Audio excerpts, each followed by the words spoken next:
Hello, welcome to this video looking at drop shadow. So say I wanted to add a shadow here, we could add one, click on FX and doing that. Now, one of the things you might want to do, for instance, is to increase the spread. So let's do that, right? If I change the opacity to 100, I'm going to make sure I get a fully black shadow. And so that means that when I increase this, you can see I'm going to get a fully black shadow like that. So opacity and spread will create a black shadow like that.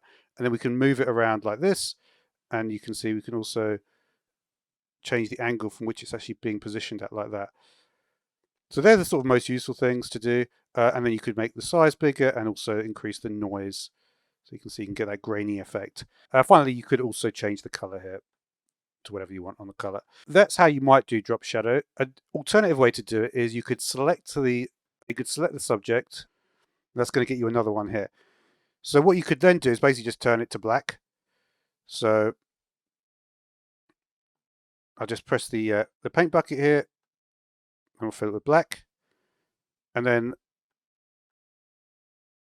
what we could do is move this one down, and then we could just sort of, again, we could just move. If we do move, make sure we're on the right layer. You see, we could then just position this in a different way, and maybe fade it out a little bit more than that. Give you a different way of doing the shadow, which gives you a bit more customization. Well, that will do for now, so thanks for watching.